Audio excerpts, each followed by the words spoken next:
نور رمضان، نور رمضان، نور رمضان،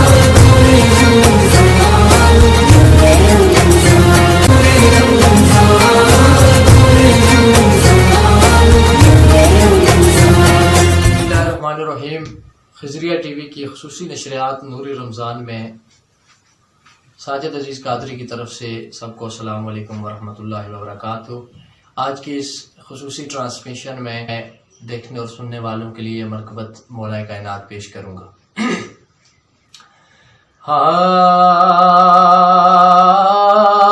پڑھنا قصیدہ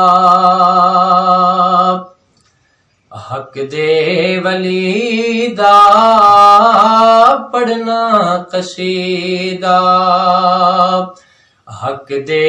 ولی دا، سارے سناؤ رل کے سناؤ او نعرہ علی دا، پڑھنا قصیدہ حق دے ولی دا، پڑھنا قصیدہ جی مولا علی دا،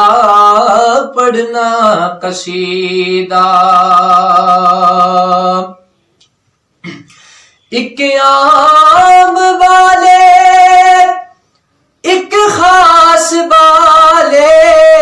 ایک عام والے ایک خاص والے، وہ جڑا خاص والے زہرا دلالے، جڑا خاص والے زہرا دلالے، نیزے تے چڑھ کے قرآن سنایا، نیزے تے چڑھ کے قرآن سنایا، سب نو پڑھایا جگ نو پڑھایا، او کلمہ نبی دا، پڑھنا قصیدہ حق دے ولی دا،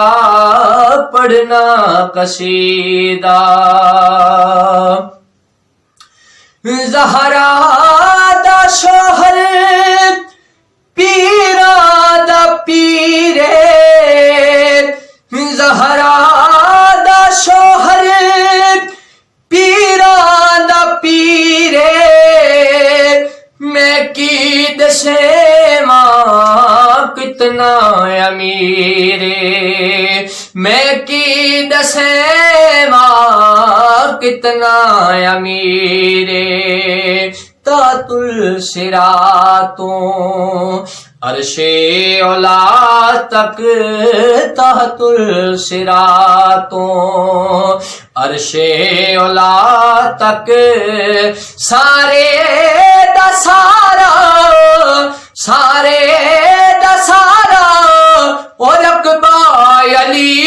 دا، پڑھنا قصیدہ حق دے ولی دا، پڑھنا قصیدہ مولا علی دا، پڑھنا قصیدہ۔ جھکیا در تے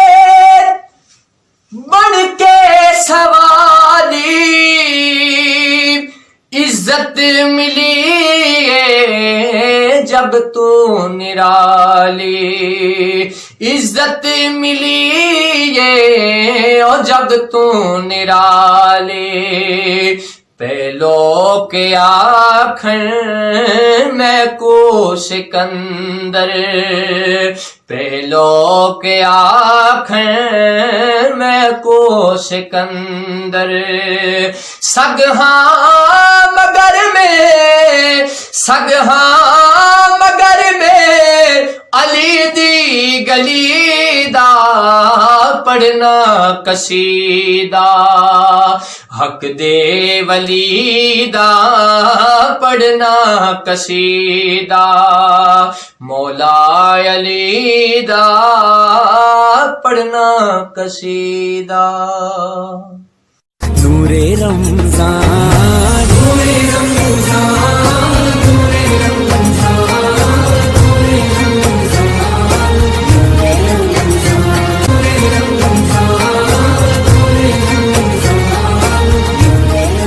من الشیطان الرجیم بسم اللہ الرحمن الرحیم۔ خضریہ ٹی وی کے ساتھ میں ہوں میاں محمد مہر علی خضری، اور آج نور رمضان ٹرانسمیشن میں ہم پیش کریں گے آپ کی خدمت میں سب سے بلند درجہ ایمان کون سا ہے۔ حضرات گرامی، سب سے بلند درجہ ایمان جو اللہ رب العزت اپنے انبیاء کو عطا کرتا ہے، اپنے شہداء کو عطا کرتا ہے، صدیقین کو عطا کرتا ہے، صالحین کو عطا کرتا ہے، اور ہر دور کے اہل اللہ کو عطا کرتا ہے، وہ سب سے بلند درجہ ایمان کہلاتا ہے۔ اور ایمان کی اس قسم کو ایمان تحقیقی کہتے ہیں، اور یہ ایمان کسی قسم کی کوشش سے حاصل نہیں ہوتا، اور ایمان کی یہ وہ قسم ہے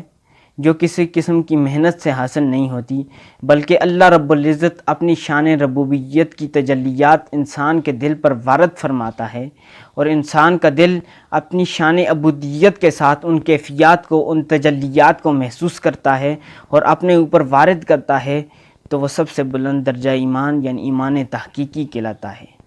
وہ ایمان پھر ہر لاجک، ہر دلیل سے پرے ہوتا ہے، نہ وہ ایمان کسی کے ڈالنے سے ڈلتا ہے، نہ کسی کے نکالنے سے نکلتا ہے۔ وہ ایمان ڈالتا بھی خدا تعالی خود ہے اور اسے نکالتا بھی خدا تعالی خود ہے۔ اور پھر جب انسان ایمان کے اس مقام پر پہنچ جاتا ہے، پھر سیدنا صدیق اکبر کے پاس ایک شخص آتا ہے اور فرماتا ہے، اگر میں کہوں کہ میں ایک رات کے تھوڑے سے پہل میں، تھوڑے سے حصے میں اللہ رب العزت کے ہاں عرش محلہ سے ہو کر آیا ہوں تو مانو گے؟ تو صدیق اکبر فرماتے ہیں نہیں مانوں گا۔ تو وہ فرماتا ہے اگر یہی بات تمہارے آقا و مولا کہیں تو کیا مانو گے؟ تو صدیق اکبر فرماتے ہیں ہاں، اگر یہ بات میرے آقا میرے مولا نے کہی ہے تو مانوں گا، پھر یہ حق ہے، پھر یہ سچ ہے۔ یعنی ہر لاجک، ہر دلیل سے پرے جو ایمان ہوتا ہے وہ ایمان تحقیقی کہلاتا ہے۔ یعنی ایمان کی یہ قسم جس شخص کے اندر داخل ہو جاتی ہے، جس شخص کے اندر اللہ رب العزت ایمان کی یہ قسم ڈال دیتا ہے، تو پھر وہ شخص کسی دلیل کو نہیں سوچتا، پھر یہ نہیں سوچتا کہ اس شخص کے کتنے فالور ہیں تو مانوں گا، اس شخص کے کتنے چاہنے والے ہیں تو مانوں گا، اس شخص کے کتنے مرید ہیں تو اس کو مانوں گا۔ یعنی ہر لاجک، ہر دلیل سے پرے جو ایمان ہوتا ہے وہ ایمان تحقیقی کہلاتا ہے۔ اور جب ایمان تحقیقی کسی شخص کے اندر داخل ہو جاتا ہے، کسی شخص کے اندر پہنچ جاتا ہے، تو پھر وہ اپنا ایمان نہیں بچاتا پھرتا، یعنی کہ پھر وہ اس کو اس بات کا ڈر نہیں ہوتا کہ اس کا ایمان چلا جائے گا، بلکہ پھر وہ لوگوں کا ایمان بچانے کے لیے پابند ہو جاتا ہے، پھر اس کی ڈیوٹی لگ جاتی ہے کہ وہ لوگوں کا ایمان بچائے۔ نور رمضان